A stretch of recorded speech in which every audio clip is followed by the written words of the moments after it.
Ijuk pangi hot hodong, ulos pangi hot holong. Sebuah perumpamaan khas Batak yang memiliki arti jikalau ijuk adalah pengikat pelepah, maka ulos adalah pengikat kasih sayang.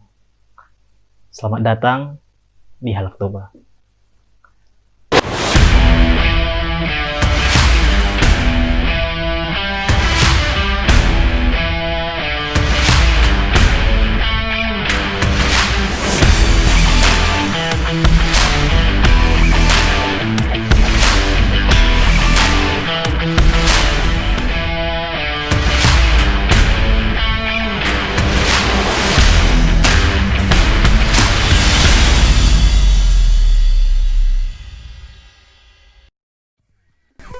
17 Oktober 2014 menjadi momen yang sangat bersejarah bagi suku Batak.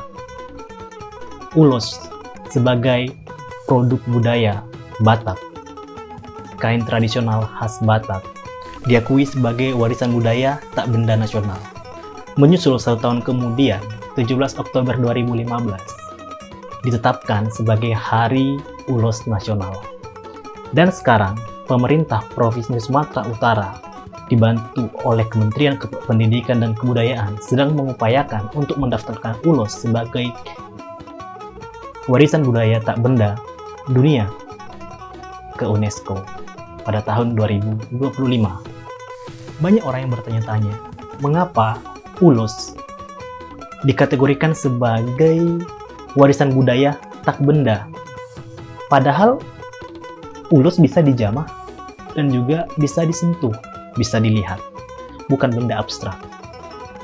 Hal ini disebabkan oleh, bagi orang Batak, ulos bukan hanya sekedar selembar kain semata, tetapi ulos adalah simbol atau perlambang daripada kasih sayang orang tua kepada anak-anaknya, doa, restu, dan harapan orang tua kepada anak-anaknya, penghiburan dari kerabat kepada saudaranya yang dalam keadaan berduka. Tentu nilai ulos tidak bisa disamakan ulos yang kita dapatkan pada saat upacara adat Batak dan juga ulos yang kita beli di pasar Senen atau toko-toko yang menyediakan kain tersebut. Tidak ada transkrip atau catatan sejarah yang pasti yang mencatat kapan ulos mulai digunakan oleh suku Batak. Namun, dalam legenda orang Batak, legenda asal-usul kehidupan manusia versi Malim, agama tradisional Batak, menyatakan bahwa si Boru Dia Parujer sendiri, yaitu anak daripada Batara Guru yang hidup di negeri Kahyangan, adalah seorang pandai tenun, seorang ahli tenun, dan bahkan dia melarikan diri ke benua tengah atau bumi ini dengan alasan mau mengambil benang tenun atau pintalan tenun dia yang jatuh ke bumi. Namun, besar kemungkinan ulos mulai dikenal oleh masyarakat Batak, khususnya Batak Toba kalau kita bicara di sini, pada abad ke-14, di mana menyusul masuknya alat tenun dibawa oleh para pedagang atau saudagar-saudagar India, Tamil dari India Selatan. Ulos pada awalnya diperuntukkan atau digunakan sebagai penutup tubuh dan penghangat badan pada saat malam hari. Sebagaimana kita ketahui, masyarakat Batak dominan tinggal di pegunungan pada masa itu. Konon, leluhur kita mengenal api dan matahari sebagai sumber panas. Namun, matahari tidak tersedia 24 jam. Sementara api memiliki kecenderungan merusak. Sebagaimana kita ketahui juga bahwa pada waktu itu dominan perumahan atau tempat tinggal orang-orang suku Batak didirikan dengan bahan papan dan juga ijuk, sehingga sangat beresiko terbakar.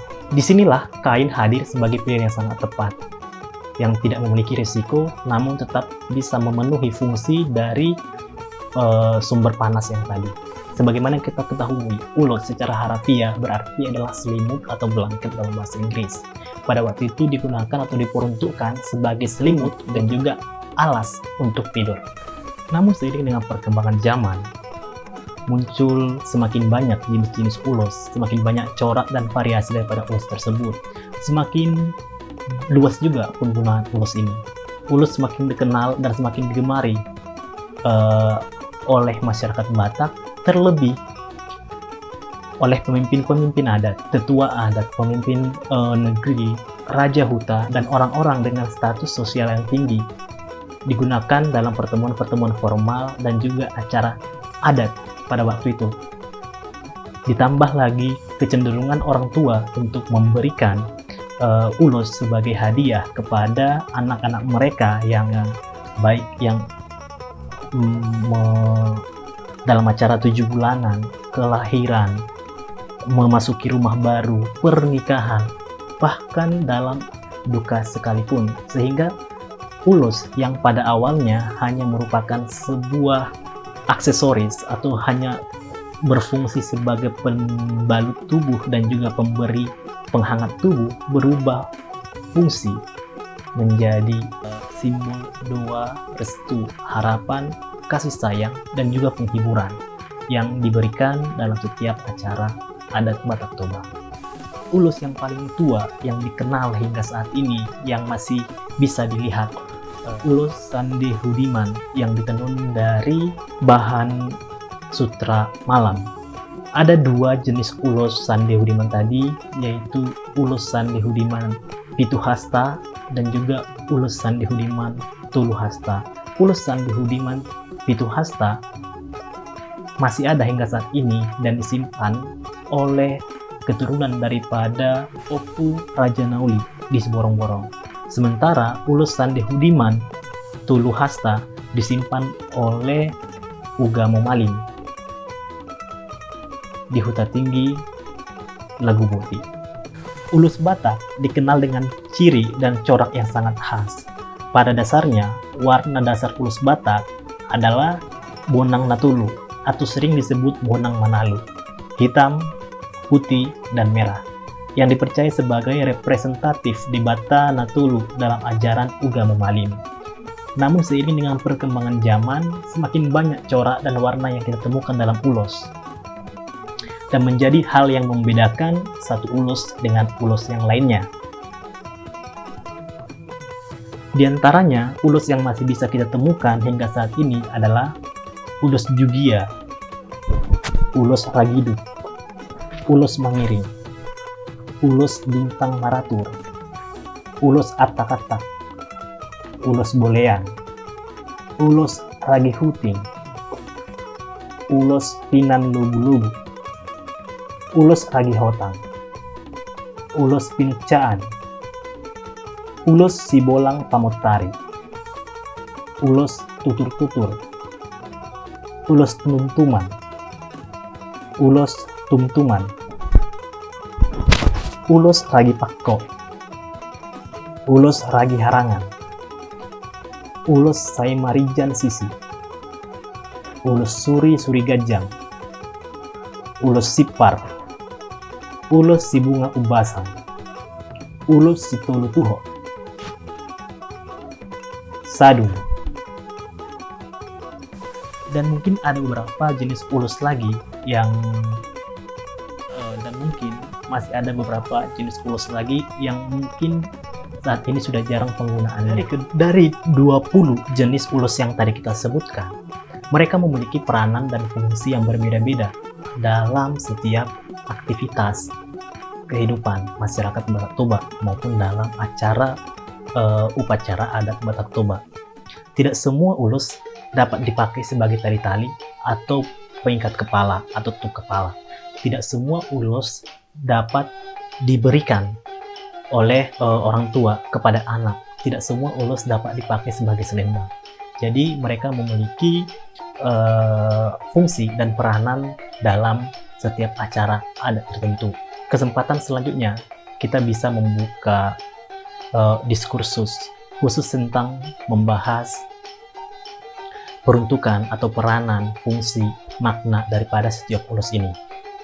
Pada akhirnya, peringatan Hari Nasional atau penetapan sebagai warisan budaya nasional atau warisan budaya dunia sekalipun tidak akan berpengaruh banyak apabila generasi-generasi muda seperti kita, khususnya generasi muda orang Batak, apatis, tidak peduli dengan keberadaan ulos ini.